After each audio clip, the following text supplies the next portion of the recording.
A paz do Senhor, meus irmãos e irmãs, professores, pastores, superintendentes que fazem parte da Escola Bíblica Dominical. Que bom estar de volta com vocês, estava com saudades de gravar essas aulas, né, que nós temos da Escola Bíblica Dominical. Fiquei 3 meses aí sem gravar, o último trimestre, mas estou de volta para compartilharmos a nossa lição desse trimestre. Olha que maravilha a lição está, né? Aqui, deixa eu ajeitar. Aí, em defesa da fé cristã. Combatendo as antigas heresias que se apresentam com nova aparência. Esse vai ser o trimestre que nós vamos trabalhar juntos.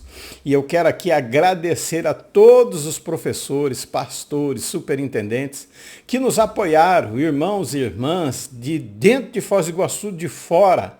Enfim, que Deus abençoe grandemente a sua vida, que esse ano de 2025 possa ser cheio de muita saúde e paz no seu coração.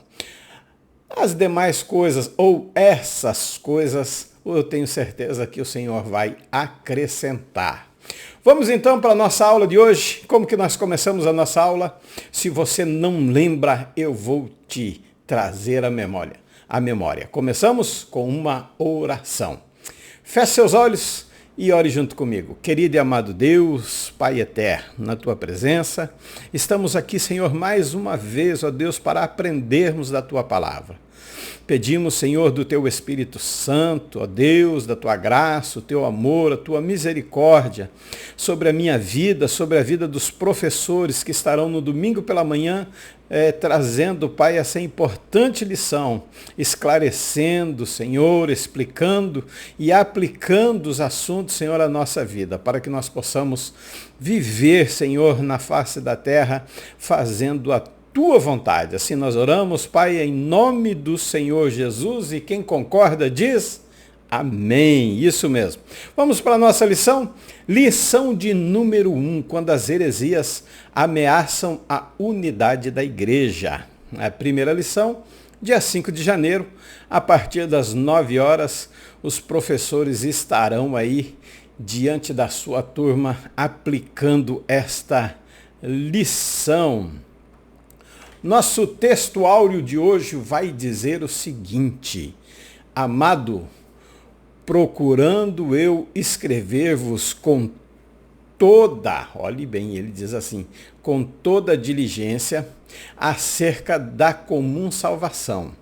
Tive por necessidade escrever-vos e exortar-vos a batalhar pela fé que uma vez foi dada aos santos. Judas só tem um capítulo mesmo e o verso de número 3.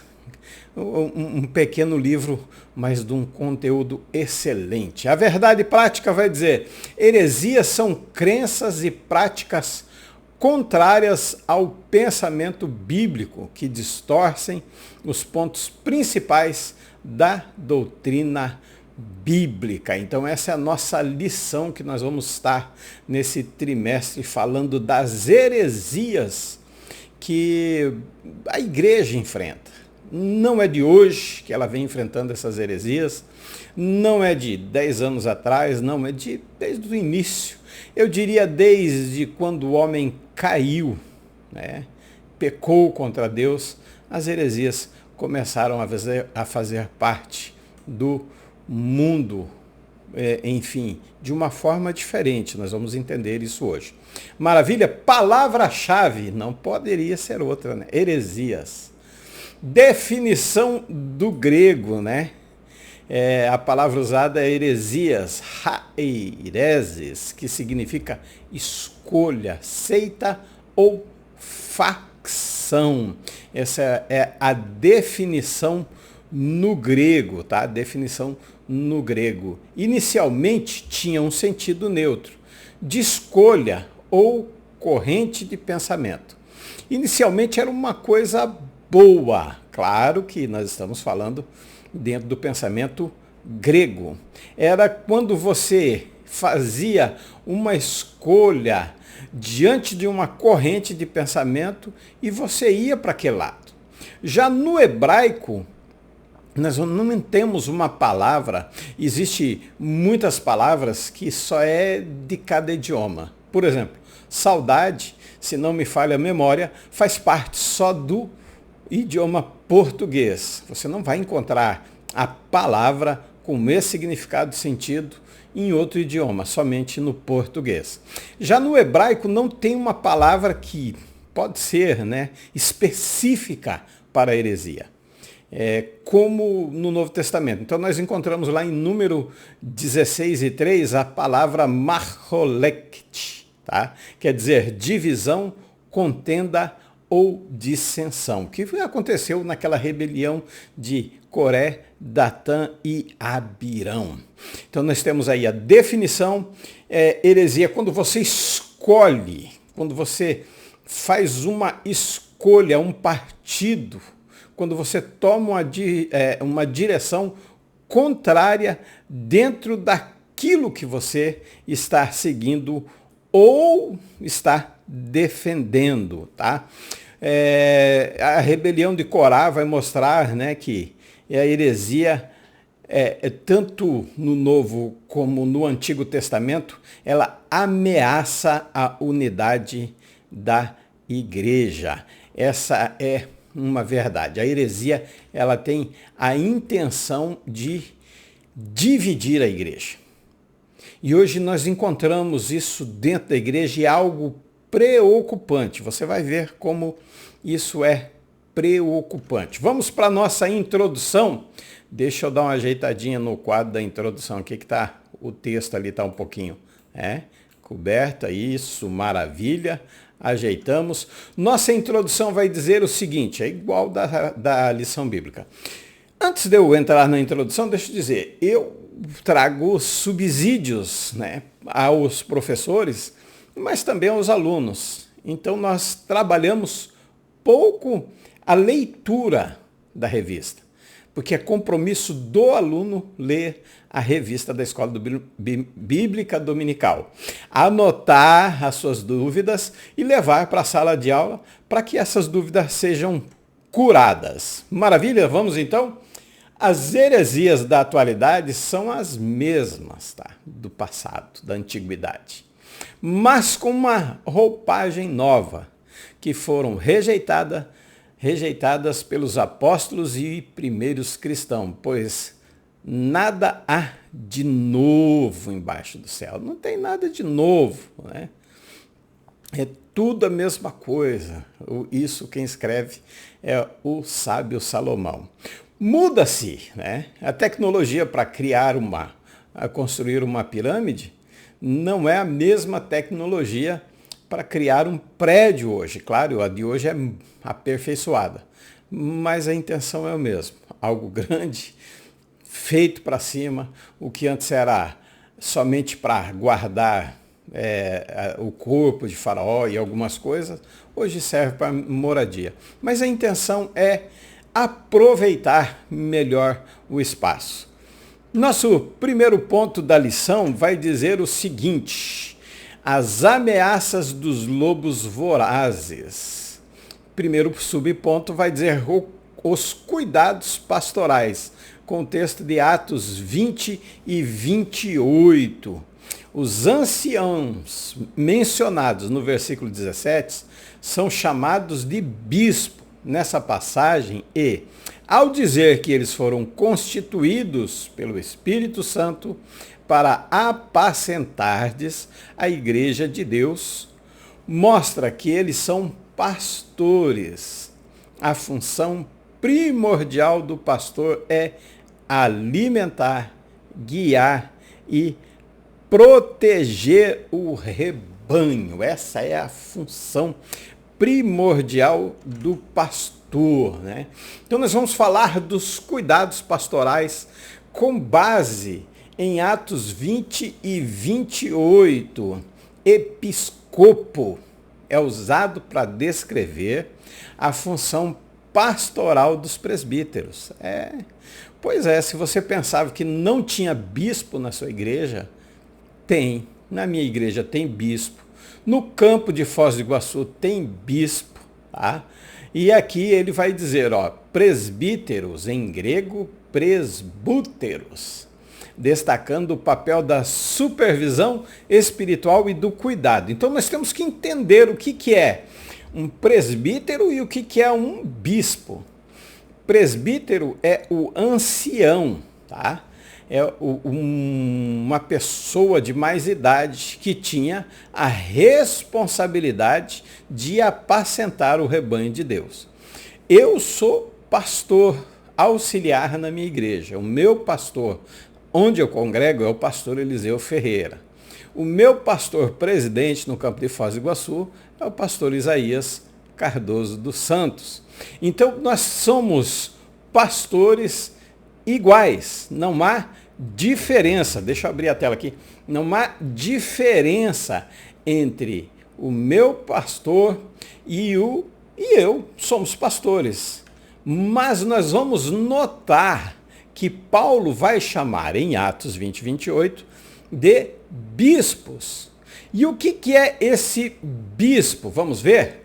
Bispo quer dizer o primus inter pares, o diferente entre os iguais. Não é uma diferença, olha bem, aplica-se a liderança como primeiro entre os iguais. Iguais no chamado. Eu sou chamado por Cristo pelo Senhor a ser pastor, o meu pastor também. Mas a nossa função é diferente, porque ele é diferente. Ele é o responsável pelo rebanho. Se for bem a obra, ele é elogiado. Se for mal, ele é cobrado. Então, por isso que ele é o bispo, por isso que ele é o diferente entre os iguais. Ele é o primeiro entre aqueles que são pastores. Então, o papel de supervisão, de cuidado espiritual, está a cargo de quem? Do pastor da igreja. Tá?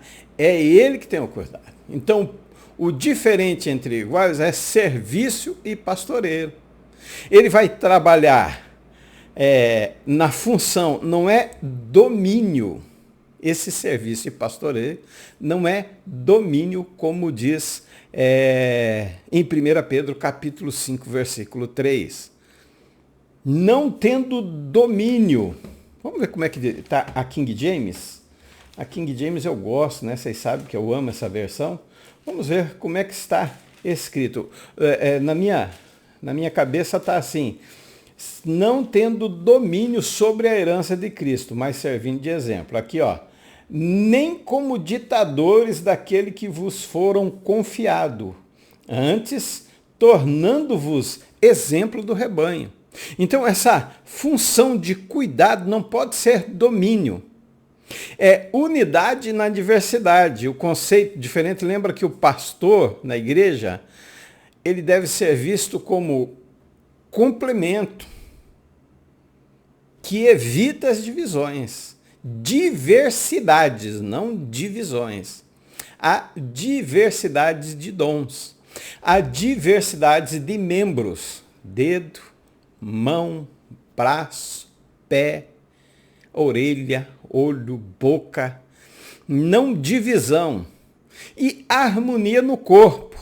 Então, o episcopos desempenha um papel do quê? De integrador. Ele promove a unidade. Então, reflete a responsabilidade pessoal e pastoral de supervisão, cuidado do corpo de Cristo.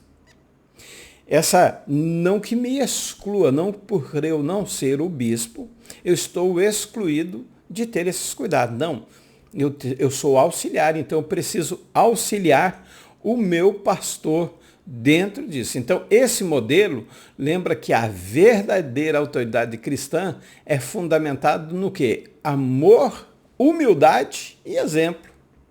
Vai corrigir quando for necessário, vai atrás do lobo para que ele seja excluído do rebanho, vai sim, vai ir atrás do lobo. Então, o pastor, como bispo, ele tem alguns compromissos, mas isso deve ser fundamentado no amor, na humildade e no exemplo. Eu mesmo não sendo bispo da igreja, não sendo diferente dos iguais, a minha vida precisa ser pautada nesse fundamento também. Amor, humildade e exemplo. Então, o compromisso do bispo, primeiramente com Deus. Ele está a serviço de Deus, não dos homens. Então, o primeiro compromisso do bispo, do pastor, eu coloquei bispo por relacionar com Atos 20 e 28, tá? Mas são pastores. Então, eu vou deixar bispo e vou falar pastores. Ou se eu falar bispo, você vai me entender. Então, o primeiro compromisso do pastor é com a obra de, não é com a obra de Deus, mas com o Deus da obra. Então, o primeiro compromisso não é fazer, mas é ser diante de Deus. É o seu relacionamento com Deus que precede o seu relacionamento e o trabalho para Deus. Eu sei que muitas vezes nós trocamos. Eu quero colocar primeiro que o meu compromisso é com a obra. Não, meu primeiro compromisso é com Deus. O relacionamento com Ele vai preceder o meu trabalho com Ele. Então o bispo está a serviço de Deus e não dos homens. O bispo está a servir a Deus com profunda, humildade. O bispo não deve esperar facilidades pelo fato de estar servindo a Deus. Não, ele vai encontrar dificuldades. Paulo vai dizer em Atos, no capítulo 20, que muitas vezes ele serviu chorando, em angústia. Então veja que não é facilidade. O pastor se decepciona bastante. Isso é verdade. Ele se decepciona com os obreiros, com membros, com a parte da liderança, da mocidade, do círculo de oração, de orquestra, de banda, de coral, de vocal. Ele sofre porque ele tem que trabalhar essa harmonia entre eles e é difícil. O segundo compromisso do pastor é com Deus. O segundo compromisso do pastor é consigo mesmo. Precisa cuidar de si mesmo antes de cuidar do rebanho. Eu preciso olhar para a minha vida antes de eu olhar pela vida dos outros. Eu preciso cuidar de mim mesmo para não praticar aquilo que eu estou condenando os outros que estão praticando. Não é faço o que eu mando e não faço o que eu faço. Não, eu tenho que ser exemplo. O bispo precisa cuidar de si mesmo para não cair em descrédito. Porque como que eu vou combater as heresias se eu estou sendo o principal? Eu digo uma coisa, mas eu não estou agindo ou praticando aquilo que estou pregando. O terceiro compromisso com o bispo é com a palavra de Deus. Isso é primordial. Sem a palavra de Deus, não tem como nós combatermos as heresias. Então ele precisa anunciar todo o conselho de Deus. Não só os bons. Há muitas coisas que nós não gostamos de ouvir do pastor. Não gostamos. Por quê? Porque o que eu quero fazer, a Bíblia está dizendo para mim não fazer e ele tem que comunicar todo o conselho. Ele precisa ensinar a fidelidade da palavra de Deus. Nós precisamos ser fiéis. Ao 20 e 20 vai dizer assim: sabeis igualmente que jamais deixei de vos pregar nada que fosse proveitoso, mas ensinei tudo em público e de casa em casa. Ele nunca deixou de ensinar. Não, isso eu não vou porque pode ofender. Não. Ele tinha amor suficiente para transmitir a verdade em amor e a justiça com misericórdia. Paulo tinha essas qualidades. Então ele precisa ensinar tanto a multidão quanto aos pequenos grupos. Ele ensinou, ele diz, olha, ensinei tudo em público e de casa em casa. Essa é a responsabilidade. É só assim que o bispo ele vai cuidar para que esses lobos vorazes não acabem com o rebanho de Deus. O quarto compromisso com o ministério. Primeiro, ele tem que entender, você, obreiro, nós temos que entender que é vocação é chamado, é escolha para um trabalho específico. Não é para todos. Por mais que você sonhe, por mais que você deseje, por mais que você queira, não. Existem os mercenários, claro que existe. Se tem os heréticos, existem os mercenários. Não são pastor. Quando ele vê o lobo, quando os lobos entram no meio do rebanho, ele foge. Ele não fica para defender o rebanho. Então, primeiro, é vocação. Paulo recebe de Deus o que eu recebi do Senhor, vos ensinei. Não lançou no ministério por conta própria. Não foi ele que falou, não, eu tenho um chamado de Deus. Nós ouvimos muito isso, né? Eu tenho um chamado de Deus, eu vou lá. Não, ele foi, não se lançou. Atos 13 diz que o Espírito Santo disse, separai-me a Paulo e Barnabé. Foi chamado e vocacionado, separado para esse trabalho. Depois que você entendeu a vocação, você vai entender abnegação, quer dizer, não considerava a sua vida preciosa para si mesmo, desde que cumprisse o seu ministério. 2 Coríntios capítulo 12, versículo 15, ele vai dizer, eu me gastarei e deixarei me gastar pelas vossas almas, amando-vos cada vez mais, mesmo que eu não seja amado. E o terceiro é amor. Amor em testemunhar o Evangelho de Deus. A pregação enchia o peito, ele tinha entusiasmo, ele gostava. Ele amava. Vou colocar nos dias de hoje. Ele gostava de não só de estar, de pregar no púlpito, mas ele gostava de estar no culto de ensino, na escola bíblica dominical, nos cursos de teologia, na oração, no jejum. Ele sabia que o Evangelho era poder de Deus para a salvação de todo aquele que nele crê. Ele sabia que a justiça de Deus se revela no Evangelho. Sabia que a mensagem do Evangelho de Cristo é a única porta aberta para Deus, por Deus, para a salvação do pecador. Paulo se considerava um arauto, um embaixador, um evangelista, um pregador, um ministro da reconciliação, e ao mesmo tempo ele dizia, miserável homem que sou, quem poderá me livrar do corpo dessa morte? Sua mente estava totalmente voltada, por isso que ele escreve Romanos 12, 2, mas transformai-vos o vosso entendimento, metanoia, e seu tempo era totalmente dedicado à pregação. Então essas três qualidades vai preparar o pastor contra os lobos vorazes. O quinto compromisso do bispo é com a igreja. É cuidado com o rebanho. E o rebanho não tem só ovelha boazinha, não. O rebanho tem ovelha. Ezequiel 34 nós vamos encontrar. Tem a fraca, tem a doente, tem a quebrada, tem a desgarrada e tem a perdida. Tem a ovelha forte e a gorda. São aquelas que empurram as mais fracas fora do rebanho e elas viram pasto para as feras de campinas, de rapinas, né? Aves de rapinas e outros animais que venham destruir o rebanho. Então, o bispo não é dono. O bispo, as ovelhas ouvem, é como o bom pastor. Elas obedecem o pastor. Tem umas que dão coisa, isso é verdade. Tem umas que dão cabeçada, é verdade. Mas o pastor tem que cuidar dela.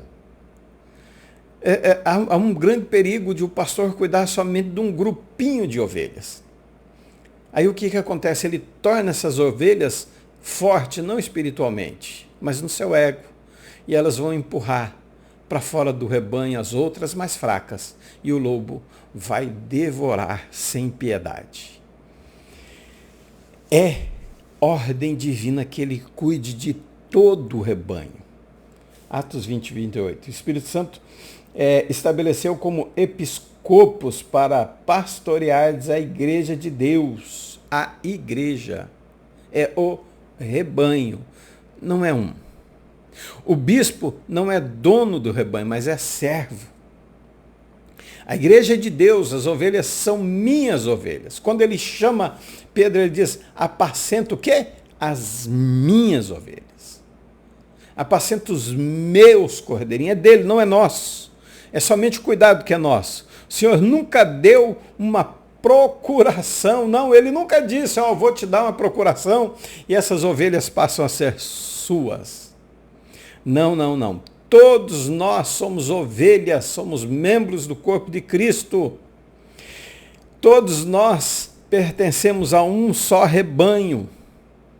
Tem uns que buscam abastecer, apacentar só um grupo, né?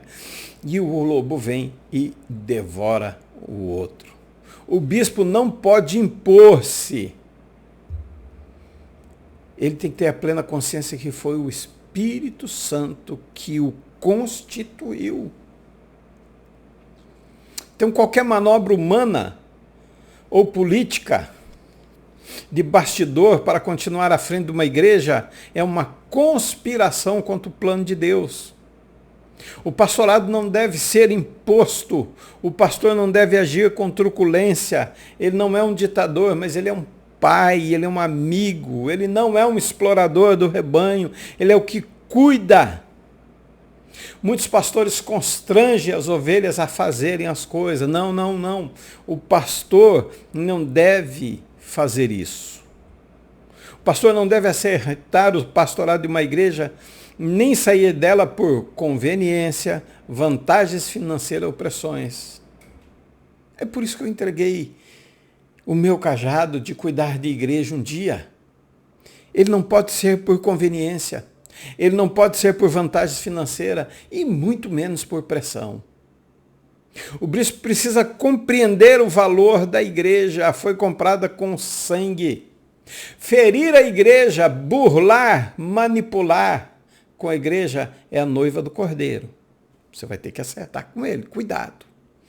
Esse é o compromisso. Se o bispo não tiver isso, se o pastor não tiver esses compromissos, o lobo vai vir e olha só, e ele vai destruir o rebanho de Deus. É isso que vai acontecer.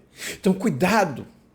Quando você for chamado, entenda que você precisa estar ciente que quem vos constitui bispo ou pastor é o Espírito Santo. Ore, peça a Deus para Ele te guiar. Aí você vai defender o rebanho de Deus. O segundo ponto vai dizer assim, depois da minha partida. Essa expressão é uma palavra profética, pois o apóstolo não está apenas se referindo à sua morte, mas também o avanço dos hereges no seio da igreja depois do período apostólico. No futuro, Paulo usa uma linguagem metafórica para identificar os falsos doutrinadores. Olha como ele diz, lobos cruéis. Em outra tradução, diz lobo vorazes, que não terão dó do rebanho de Deus. Não, eles não vão ter. E é depois, olha que interessante, ele diz, depois da minha partida. Na NTLH vai dizer, eu sei que logo, não ia demorar. Ele estava vendo já que era uma coisa que não ia se estender à igreja sem esses lobos, sem essas hereges, sem as heresias. Não ia ser uma coisa que ia demorar, não, ia ser logo. Tá? Então ele estava ciente que o seu ministério estava chegando ao fim. E quando ele colocava uma igreja, ele também deixava já aquela igreja instruída. Então, na ausência dele, abriria espaço para os desafios futuros da igreja, que seriam esses lobos vorazes. Então, depois da partida dele, ele prevê a chegada. Ele sabe que vai vir e não perdoarão o rebanho de Deus. Por isso ele diz assim, a vigilância tem que ser constante. Eles precisavam estar atentos. Na igreja primitiva, os pastores precisavam estar atentos. E hoje, da mesma forma, a palavra de Deus deve ser a base para discernir o que é verdadeiro e o que é falso.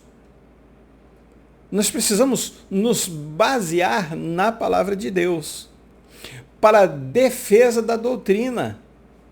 A igreja deve ser diligente, ensinar a sã doutrina, fortalecer os crentes na verdade, para que eles também estejam preparados para reconhecer os falsos profetas, para reconhecer esses lobos em pele de ovelha. Então deve ser um pastoreio cuidadoso, com amor, com zelo, com responsabilidade, em proteger a igreja das influências nocivas que venham a prejudicar. Olha bem, quando ele diz lobos vorazes, ele está falando de algo assim, olha, é uma sutileza, é uma voracidade primeiro. Tá? É uma voracidade. Não buscam o bem do rebanho, não, eles buscam em benefício próprio. Eles exploram e prejudicam a igreja de Deus.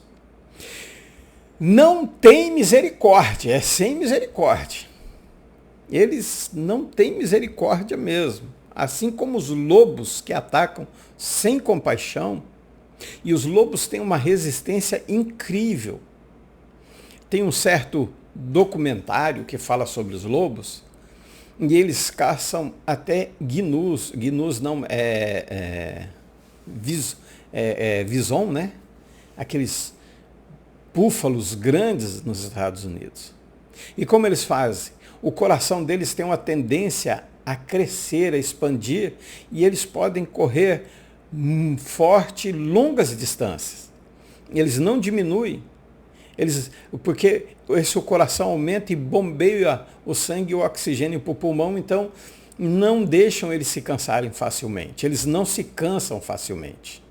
E até animais grandes, eles conseguem morder no calcanhar, eles partem ali o que nós chamamos nos seres humanos de tendão de Aquiles, né?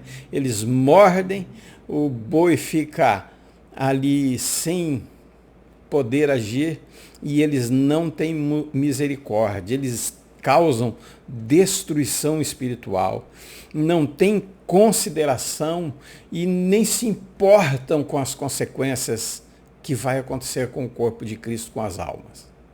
E eles fazem tudo isso com sutileza e engano. Não, eles não chegam, por isso que Mateus 7:15 vai dizer que são lobos em peles de cordeiros, e lá vai dizer que são devoradores, selvagens, roubadores. Eles se infiltram, eles são sutis. E a igreja está enfrentando, não tem problema, pode fazer assim mesmo. Não, isso aí é legalismo, isso eles vão usar, não estou dizendo que não tem o legalismo, tem sim, não estou condenando o legalismo, mas eles vão usar. Então, o pastor, ele precisa proteger o rebanho de Deus. O bispo, olha, ele precisa proteger o rebanho dos ataques externos. O pastor vai alertar que existe lobo. O pastor deve ser guardião e protetor do rebanho. Como Davi, ele precisa guerrear contra ursos e leões e lobos. Não é só urso e leão, não. É lobo também. Então, há muitos falsos profetas. Não tem nada a ver, que estão se infiltrando no meio da igreja. O líder precisa proteger o rebanho dos ataques externos, mas principalmente do interno. Porque, olhe bem, preste atenção. Quando é algo pecado mesmo, quando é algo assim visível, você vai rejeitar. Agora, o lobo, ele vem sutil, ele vem te trazendo coisas, até aos meus olhos, coisas boas. Coisas que massageiam o ego, coisas que te põem para cima, coisas que não te confronte com a palavra de Deus. Não é machucar, não. Não é bater. Não, mas ele vem trazer, não, mas não precisa falar assim, não, mas isso não pode ser dito, não, porque Deus é amor, e nessa conversa mole ele vai causar um estrago tremendo. Então o pastor precisa proteger o rebanho dos principalmente dos ataques internos. A serpente, ele agiu na comunhão com Eva. Se nós tivermos comunhão com o mundo, nós não somos de Deus. Então Paulo faz a advertência, ele alerta a igreja em todas as gerações. Não é só na época dele. Mas que viriam bispos infiéis, falsos mestres, falsos profetas. Portanto, cabe à direção da igreja estar sob o pastoreio, e esse pastoreio tem que estar sob a direção do Espírito Santo. Nós precisamos entender isso. Nós precisamos compreender que o maior ataque, o mais prejudicial, não é o que vem de fora, que o que vem de fora nós identificamos. E nós estamos falando de um ataque que é de dentro, que é interno, que é aquele que nós chamamos de irmão. O 20:30 vai dizer: e ainda mais, dentre vós mesmos surgirão homens que torcerão a verdade, com o propósito de conquistar os discípulos para si. Não é lá do mundo, não é esse ataque externo de leis, enfim, de muitas coisas. Não, nós estamos falando de dentro da igreja, do que senta comigo no banco, com você, e isso que acontece hoje. O ponto 3 vai dizer a origem desses falsos mestres. Olhe bem, primeiro, lobos vorazes surgem de dentro da própria igreja, dentro de vós mesmo. Segundo, se levantarão homens que falarão coisas perversas para atraírem os discípulos após si. Então, o apóstolo Paulo ele vai alertar para uma realidade perturbadora. Os falsos mestres não viriam de fora da igreja, é de dentro. É uma advertência para a igreja em todas as épocas. E aí vem os aspectos principais. Dentre vós, lobos em pele de ovelhas, disfarçados. Eles se aproximam de vós disfarçados de ovelha, proclamando um novo evangelho, né? Falsos apóstolos e obreiros. Paulo vai escrever sobre os cães, que são os falsos obreiros. O disfarce de ministro de Cristo, motivação. Em sua maioria, dinheiro. E não a glória de Deus. Mas porém, a condenação deles vai vir. A condenação deles vai vir. Jamais. Como que nós identificamos esses falsos mestres? Jamais foram enviados por Cristo. Não destaca, quer dizer, eles não são verdadeiros. Não são posições que são posições que alguém assume por conta própria. Obreiros fraudulentos, vai dizer em 2 Coríntios 11:13, e esse fraudulentos tem como base o termo grego dolios, que é isca de peixe. Assim como a isca do peixe engana, e tem até a isca artificial, que parece uma de verdade, mas não é, é o que eles vão usar. Aí você olha, te atrai, come e é fisgado. Então eles vêm disfarçado, transformando-se eles mesmos em apóstolos, pastores, bispos, presbíteros, diáconos, pregadores, profetas, mestres, mas não pelo Espírito Santo, mas por eles mesmos. Então nós temos que ter algum cuidado. Primeiro, discernir pelos frutos. Pelos frutos conheceremos os verdadeiros e os falsos obreiros. Mateus 7, 16 a 20. Vigilância espiritual. É necessário nós estarmos atentos a mensagens que apelam para o seu ego, te colocar lá em cima. Cuidado. Cuidado com essas mensagens. Uma mensagem que não te confronta. Não estou dizendo que Deus não vai te abençoar. Vai, olhe bem, olhe bem. Eu já falei isso no púlpito da igreja e vou falar para você. Quantos tiveram aqui um ano de 2024 abençoado por Deus? Você vai dizer amém. Mas você não passou por nenhuma tribulação? Você não foi confrontado pela palavra em nenhum dia? Claro que passou por tribulação, claro que você teve luta, claro que a palavra de Deus nem sempre chegou em você e disse, servo bom e fiel, não diz, você precisa melhorar, você precisa consertar. Mensagens voltadas ao materialismo ou que contradizem as escrituras. Vejam bem, então cuidado com essas mensagens. Vigilância constante. Você pode ver que sempre quando Jesus vai dizer vigiai e orai. Jesus nunca vai colocar orai e vigiai. Não, ele diz olhai, vigiai e orai. Então essas práticas vão trazer um discernimento espiritual para a igreja, vai trazer uma vigilância espiritual e constante. Confiar na justiça divina. Mesmo que apareçam esses falsos profetas, mesmo que apareçam esses lobos em pele de ovelha, nós podemos ter a certeza que Deus julgará todas as coisas com retidão. Discernimento espiritual é uma coisinha que está, né, meio em falta. E eu não vou dizer em vocês, em nós. Estamos juntos. Então, principalmente, nós temos que buscar a Deus. Primeiro, discernimento espiritual e fundamentos na palavra de Deus.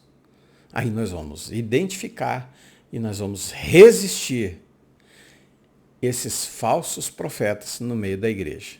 E por último, fidelidade, tá? Voltando um pouquinho no discernimento espiritual, ou mesmo dentro da fidelidade da palavra de Deus, ela precisa se manter firme. O que aconteceu com os crentes de Bereia? Meu irmão, ouviu a palavra? Foi pregado? Chega em casa, confira. Peraí, será que é isso mesmo que o pastor Rivanildo pregou? Será que é isso mesmo que o pastor... Confira. Veja, questione, pergunte. É isso que nos faz crescer no corpo de Cristo. Então lembre, discernimento pelos frutos os conhecereis, vigilância espiritual, e ela precisa ser constante, confiar na justiça divina, deixa eles progredirem, se eles forem para frente, Deus vai cuidar deles, não é você que faz justiça, é Deus quem faz a justiça. Discernimento espiritual e fidelidade à palavra de Deus. Sinopse do tópico 1 vai dizer o seguinte: os lobos vorazes surgem, olhe bem, de dentro do povo de Deus. Por isso a apologética é tão necessária. E nós vamos, que é esse próximo assunto, o que é apologética, né?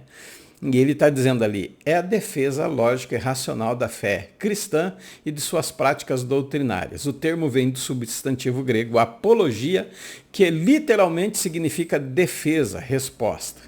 O pastor fez tão bem feita essa lição que é até difícil nós acrescentarmos alguma coisa, né? Então, a apologética é uma disciplina que ela se dedica à defesa sistemática de uma ideia, doutrina ou crença, tá? Então, no termo grego é traduzido por responder.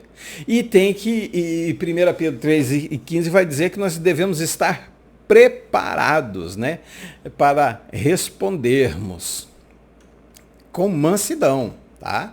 Então, tem que estar preparado. Então, ela vem do termo grego apologia, que significa defesa da fé ou justificação. Mas, olhe bem, tá? Ela pode ser aplicada em diversos campos. Antigamente na filosofia, ciência, religião e até mesmo na política. Por isso era a escolha. Por isso era a escolha de um partido, uma facção, tudo. Mas depois ela mudou. Ela veio ter como como diz assim, um termo até ruim, né, para nossos dias de hoje. Então o termo vem do grego, vai dizer defesa ou justificação. Mas o que é apologética? Originalmente foi usado no contexto jurídico, referindo-se ao discurso de defesa apresentado por um réu em um tribunal. Depois ela passou, a ser definida como escolher algo contrário àquilo que você está vivendo.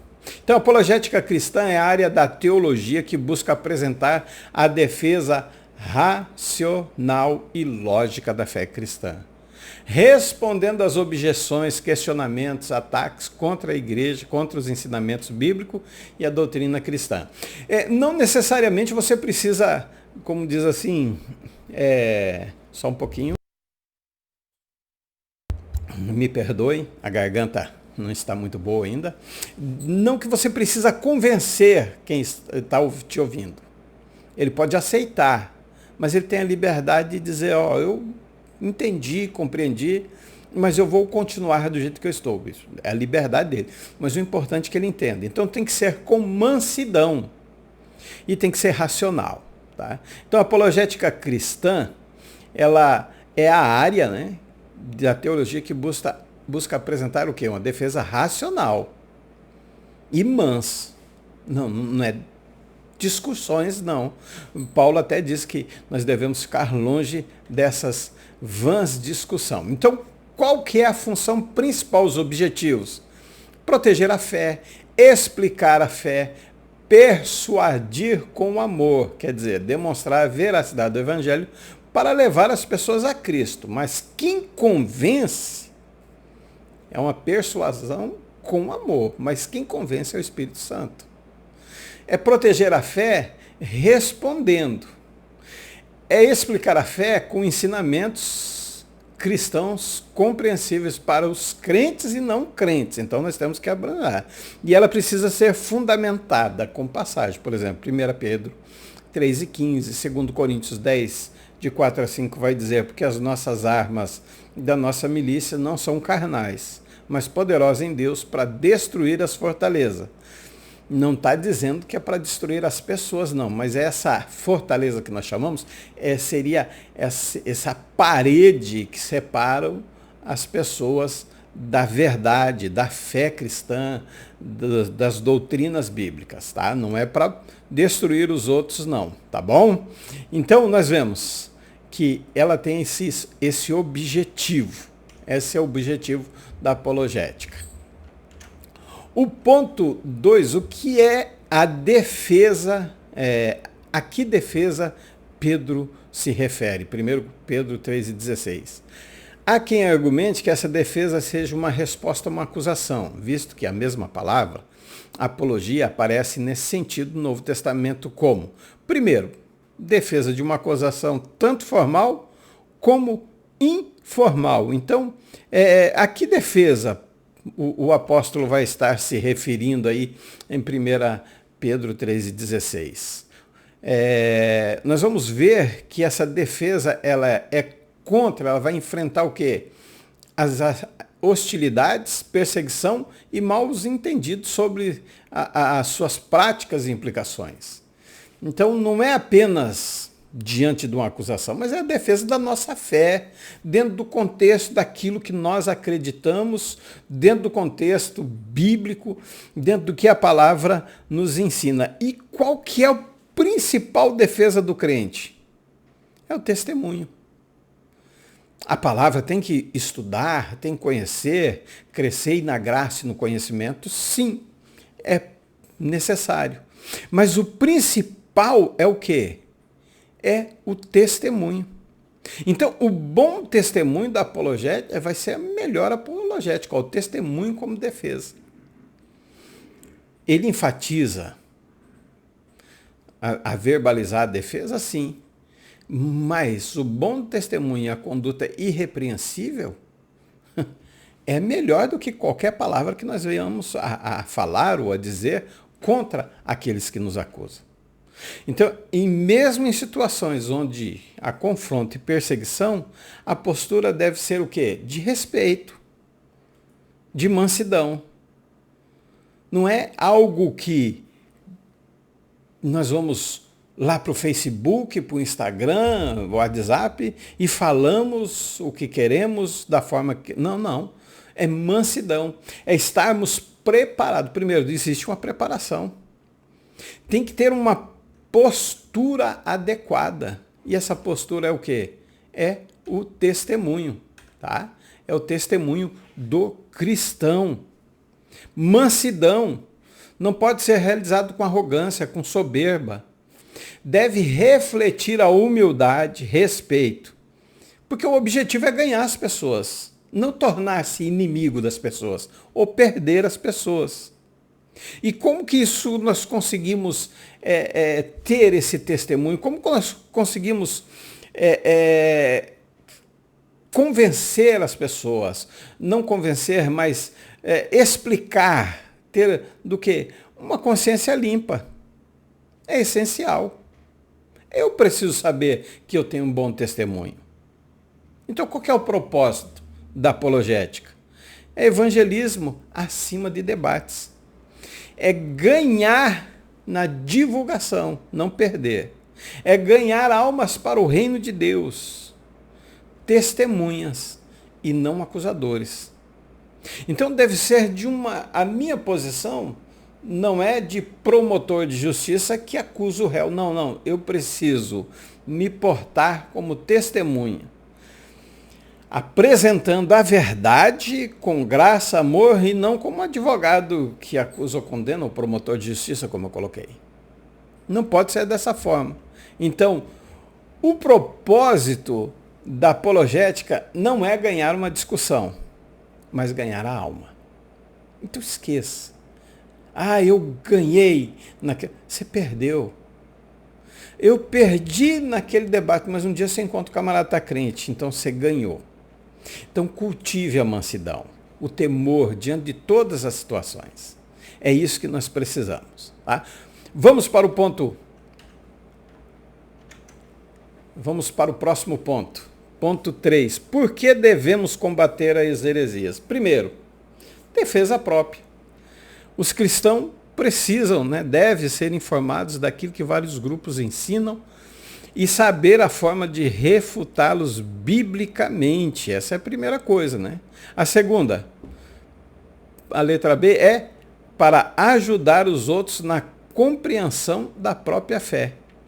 Principalmente os que rejeitam pontos fundamentais da fé cristã, muitas vezes de forma inconsciente, pois sabemos que existem muitas pessoas sinceras, as quais buscam servir a Deus e precisam conhecer a palavra de Deus. Então nós precisamos nessas duas coisas. Então a primeira coisa que nós vamos ver, olha só, é para a defesa própria, autopreservação. Cada cristão é chamado a estar atento à sua fé e ao ensino de Deus. A ensino das doutrinas bíblicas. Doutrinas. Então Paulo diz, para guardar, 1 Timóteo 4,16, tem cuidado de ti mesmo e da doutrina. Persevera nessas coisas, porque fazendo isso te salvará primeiro, vai salvar, tanto a ti como os mesmos aos que te ouvem. Segundo, conhecimento como arma de defesa. Conhecer as Escrituras é essencial para identificar e rejeitar falsas doutrinas. Oséias 4,6 diz, meu povo é destruído por falta de conhecimento. Então nós temos que buscar o conhecimento para nos guardarmos disso. Fortalecimento contra os enganos. As heresias são sutis. Elas vêm disfarçadas com espiritualidade. E a Bíblia nos ensina, 1 Tessalonicenses capítulo 5, versículo 21, vai dizer, examinai tudo e reter o bem. Segundo, para ajudar os outros na compreensão. Só que essa ajuda, ela precisa ser responsabilidade de ensinar. Você, professor da Escola Bíblica Dominical, você tem essa responsabilidade de ensinar. Então, Hebreus 5,12 diz, pelo tempo que tem de cristão, que vocês têm de crente, vamos dizer assim, de servir a Deus, vocês já deviam ser mestres ensinando e não aprendendo. Então, nós devemos ser capazes, principalmente professores da escola dominical, e eu diria até mais do que o pastor da igreja. Por quê? Porque Na maioria das vezes, quando você está ensinando, seu pastor está assistindo a sua aula, está participando da sua aula. Então você tem que ter essa responsabilidade de ensinar. Você tem que ser maduro, você tem que ser capaz, você tem que saber explicar a fé, refutar os erros doutrinários, não por soberba, mas com o intuito de edificar e resgatar os desviados. Edificar a igreja e resgatar aqueles que estão afastados. Amor pelos que estão no erro. Sim, muitas pessoas vão seguir heresia sem ter o conhecimento da verdade.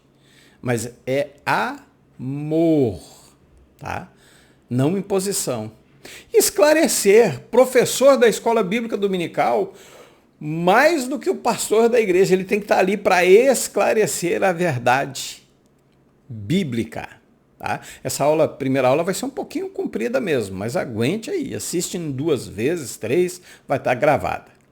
Tá? Então, é preciso corrigir os equívocos, é preciso corrigir os erros, mas fundamentados na palavra de Deus e na fé cristã.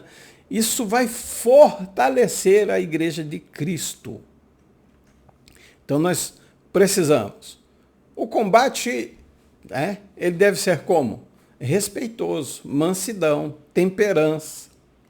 Olhe bem o que diz. Deixa eu achar aqui o 2 Timóteo. 1 Timóteo 3, 4. O 4 e 13 ele vai dizer assim, 1 Timóteo 4 e 13. Enquanto aguardas a minha chegada, aplica-te à leitura e à exortação ao ensino. Não deixe de desenvolver esse dom que há em ti. Mas eu quero aqui o 2 Timóteo, tá? 2 Timóteo, capítulo 2 e versículo 23 vai dizer assim, rejeita questões insensatas, debate respeitoso, fundamentação bíblica e dependência do Espírito Santo. Se não tiver isso, esquece de defender, de praticar apologética. E ele vai dizer, rejeita as questões insensatas e improdutivas, sabendo que gera apenas discussões. Ao servo do Senhor não convém discutir, é o que Pedro está dizendo, mas sim ser amável para com todos, capacitado para ensinar, paciente. Deve saber corrigir com mansidão os que se opõem, na expectativa de que Deus lhe conceda o arrependimento, conduzindo-os ao pleno conhecimento da verdade. Essa é uma função pastoral, mas é principalmente do professor da escola bíblica dominical. Ele precisa ter um debate respeitoso, a fundamentação dele tem que ser a Bíblia Sagrada e eu preciso depender do Espírito Santo para fazer isso. Nós temos mais coisas ainda para fazermos, né? Então vamos aqui ver como que é essa defesa. Então, primeiro, eu coloquei presbítero, mas pode ser o pastor, o professor, até o membro mesmo. Com base em Tito 1:9 e Pedro 3:16, compromisso, o presbítero precisa ser irrepreensível como mestre da palavra de Deus. E eu coloco ali o professor, eu coloco o pastor, o evangelista, enfim, todos, né? Compromisso com a palavra de Deus, ele precisa disso, tá? O presbítero deve ter uma vida irrepreensível, tanto em caráter quanto no ensino, senão não tem como ensinar alguém.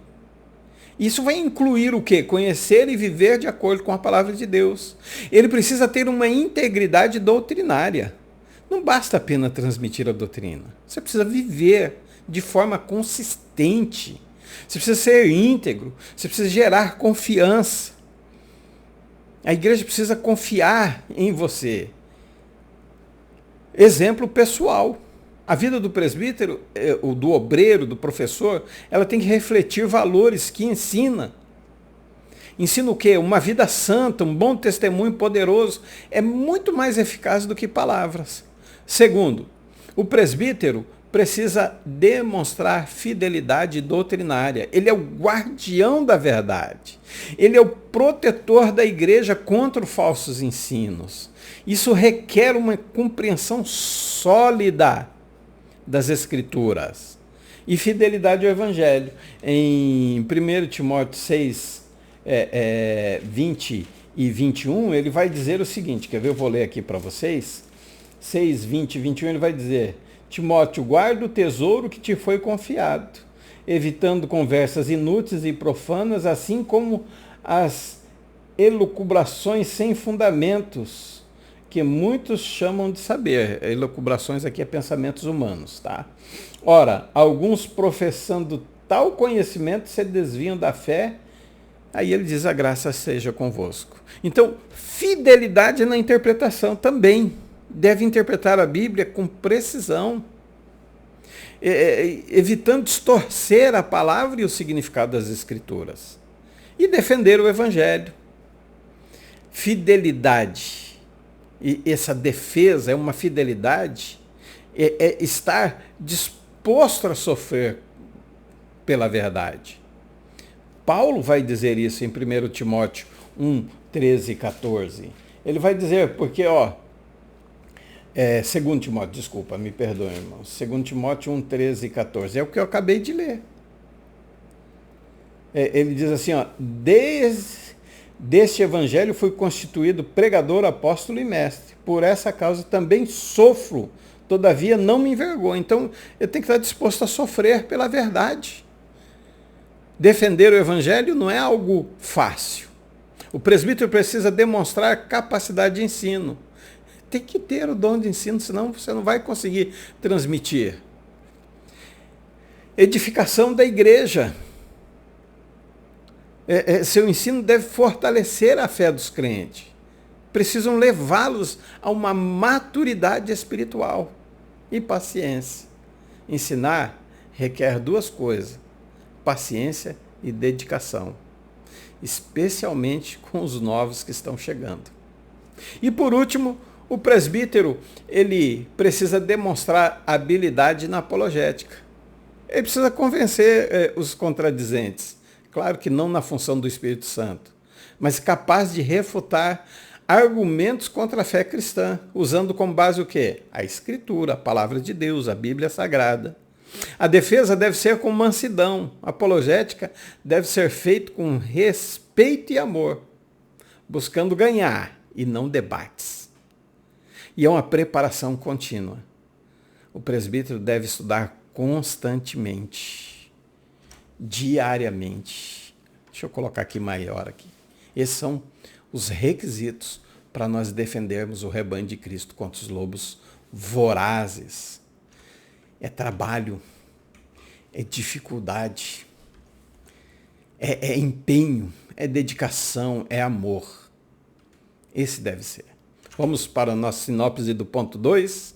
Vai dizer o seguinte: os lobos vorazes surgem de dentro do povo de Deus. Por isso a apologética é tão necessária. Indo para o nosso último ponto. Ponto 3, o que são heresias? Como eu já expliquei lá em cima o que são heresias, e o pastor colocou muito bem aqui a palavra haereses do Novo Testamento, grego é traduzido por seita e heresias. A palavra seita é usada para designar as religiões heterodoxas. É um termo já desgastado, que traz em si, muitas vezes, um tom pejorativo. Por isso, devemos saber aplicar. Então, nós precisamos ter cuidado. Aplicar a heresias, seitas e heresia. Nós não precisamos ofender as pessoas. Nós precisamos trazer elas para a verdade. E isso é um embate, isso é uma defesa, vamos colocar assim, um esclarecimento. Isso tem que acontecer dentro da igreja. Nós não estamos falando de fora, nós estamos falando de dentro da igreja. Então, haeres, no Novo Testamento, aparece com significado muitas vezes relacionados a partido, divisões ou doutrinas que afastam do ensinamento central da comunidade cristã. Não precisamos entrar muitos em detalhes, porque aí já está muito bem explicado. Tá? Carrega uma escolha, um pensamento, uma postura diante daquilo que é a verdade. Ele vai ter o quê? Uma postura diferenciada dentro de um grupo maior, dentro da igreja. essa heresia, ela vai vir de dentro. Vou enfatizar isso aqui. Não é de fora esse ataque. Esse ataque é de dentro da igreja mesmo, tá? O ponto 2 vai dizer, Haireses no Novo Testamento, esse vocábulo aparece, partido, espírito sectário. Nem sempre representa uma ruptura com o sistema convencional de determinada comunidade. Por exemplo, os saduceus, né? Os fariseus, eram uma seita, eram facções dentro do próprio judaísmo. Então nós vemos que é algo que vem de dentro mesmo, não é algo de fora não. É algo que está ali junto, e nós já falamos sobre isso. E essas heresias, esses grupos, essas facções, aqui nós já vimos, eu acabei repetindo aqui. Vamos para frente, que é o ponto 3. Heresias da perdição. Mas deixa eu falar um pouquinho desse segundo ponto aqui. Então, ele vai aparecer assim, dentro do termo judaico, os fariseus, saduceus como exemplo. Era um partido, apesar que nós temos os fariseus como guardiões da lei. Nós temos os fariseus como eles conseguiram preservar as escrituras sagradas. Mas o que Jesus diz em Mateus, agora não me lembro, 22 e 23, o capítulo 22 de Mateus, ali ele vai dizer, fazei tudo o que eles disserem, mas não sejam como eles. Então, eles foram importantes, apesar de causar divisão, apesar de inovações doutrinárias, apesar deles jejuarem e aparecer, demonstrarem isso, enfim, de muitas coisas, mas eles foram os que preservaram bastante a palavra de Deus. E Paulo vem nos advertir contra essas heresias, quanto a evitar essas divisões, né? A condenação de heresias doutrinárias. Paulo ensina que depois de 2 advertências, o homem que causa divisão, aqui ligado a doutrinas erradas, deve ser evitado. Ele deve ser deixado de lado, tá?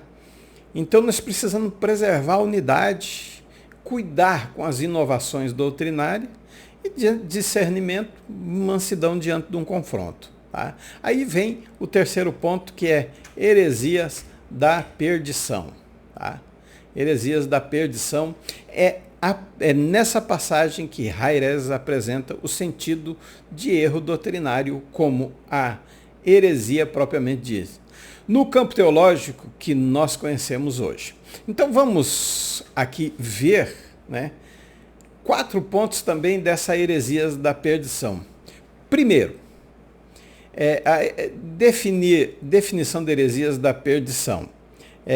Essas heresias não são apenas opiniões, não é apenas uma opinião divergência. Ou interpretação secundária, também não. Mas é a falsificação grave que vai comprometer as doutrinas centrais da fé cristã. Então, ela vai comprometer como? Ela vai comprometer a divindade e a trindade. Ela vai dizer que Jesus não era divino, era um homem. Não vai dizer que tem Pai, Filho e Espírito Santo. Vai dizer que o homem não tem jeito, o homem morreu, acabou, enfim, não existe. Ele vai comprometer a doutrina da salvação e vai questionar, né, a doutrina, a autoridade das Escrituras. Então, dentro da salvação, eles negam, né, a exclusividade de Cristo como único meio de salvação, eles vão arrumar outros meios. Dentro da autoridade das Escrituras, eles vão distorcer como revelação final, infalível. Não, eles vão dizer que a Bíblia não é a verdade absoluta. Eles vão questionar, eles vão rejeitar essa verdade. O segundo é o alvo das heresias. É atacar a divindade. Por quê? Para diminuir a soberania de Deus. Eles vão negar a existência de Pai, Filho e Espírito Santo também. Vão questionar a natureza divina e humana de Cristo. Eles vão dizer que era só humano? Não vão dizer, né? E eles vão, com isso, comprometer a salvação. E a salvação nega. Jesus é o único caminho.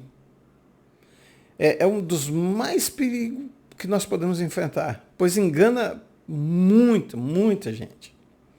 Eles acabam, né? Só um minuto. Eles vão tentar desviar o testemunho cristão dessas verdades. Eles vão, essas heresias, eles vão buscar assim uma defesa da igreja que, em vez de esclarecer, vai obscurecer o evangelho de Cristo. O terceiro é a gravidade, desviam da verdade absoluta. Eles, como eu disse, não é simplesmente negar a exclusividade de Jesus ou rejeitar, não. Não, é pregar contra mesmo. Eles vão atacar o centro, a cerne do evangelho. Eles vão levar à perdição. Eles vão afastar as pessoas da verdade. Eles vão levar as pessoas à destruição espiritual e eterna. Então, Pedro, ele vai, em 2 Pedro 2:1, eles vão dizer assim, ó, esses hereges, eles trarão sobre si mesmo repentina destruição, ou destruição repentina. E por último, como combater? Já falamos, mas vamos continuar aqui. Conhecimento bíblico. Os crentes precisam estar firmes na palavra de Deus para considerar e refutar o ensinamento dos falsos profetas. Precisamos ser fiéis às doutrinas. Doutrinas, tá? Doutrinas bíblicas. Usos e costumes nós podemos falar outra oportunidade, mas é doutrina. Então ela precisa se manter fiel. Tito 1:9. Tá? Discernimento espiritual. É o Espírito Santo que nos guia. Por isso que Efésios 5:18 vai dizer que nós devemos estar como?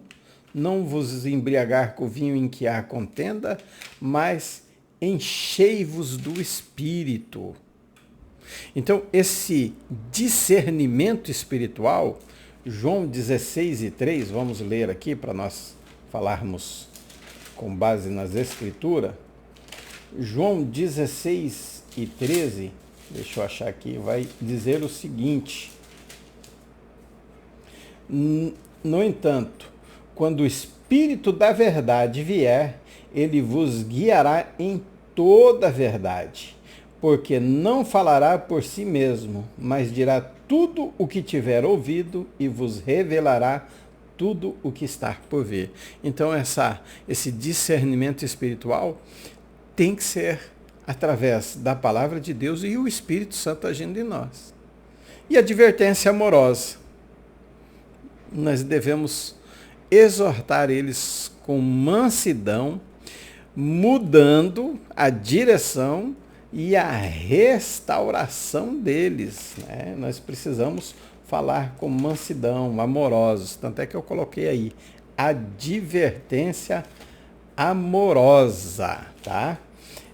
Gálatas 6:1, se não me falha a memória, diz: levai, irmãos, se alguém for surpreendido em algum pecado, vós que sois espirituais, deveis restaurar essa pessoa com espírito de humildade, tá? Todavia, cuida de ti mesmo para que não seja igualmente tentado. Então, essas são as funções, isso nós devemos colocar em prática, tá? Para combater as heresias da perdição. Isso é um alerta solene para a igreja, tá? Né? Eles não apenas vão distorcer, não, eles vão comprometer o rebanho de Cristo. Eles vão deturpar a segurança que nós temos em relação com a nossa relação com Deus.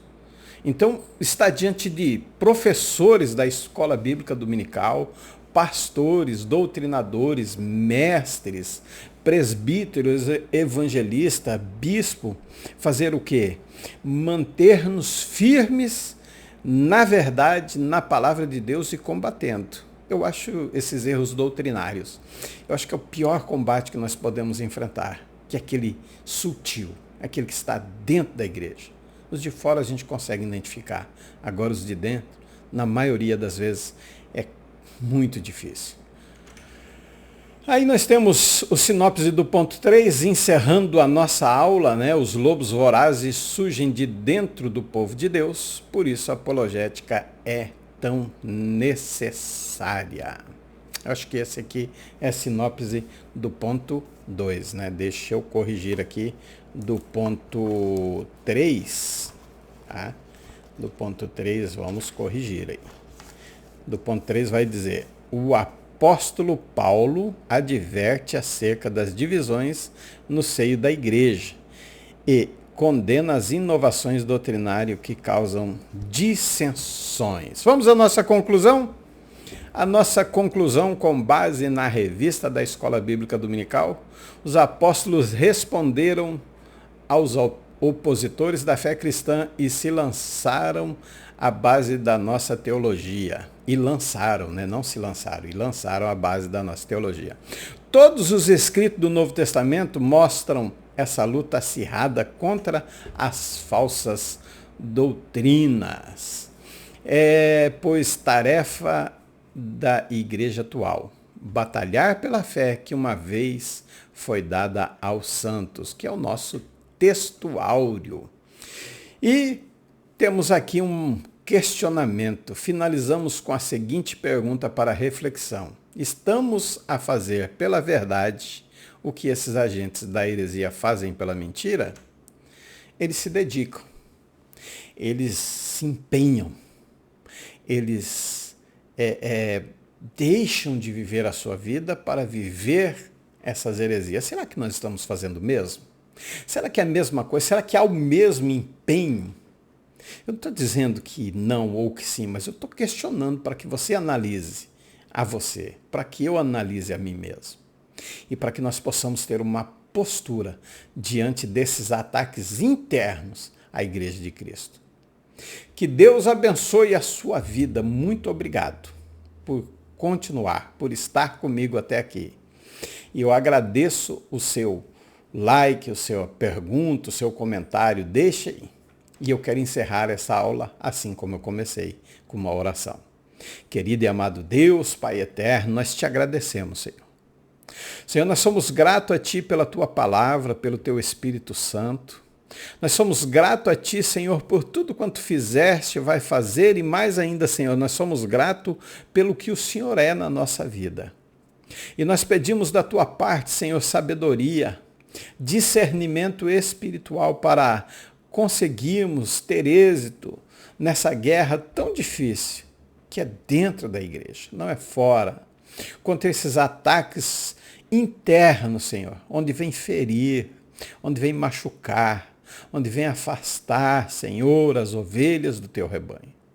Senhor, nos guarda, nos livra, Senhor, mas também, Senhor, nos alerta, que o Teu Espírito Santo possa nos tocar e dizer: olha, você precisa, nós precisamos nos preparar.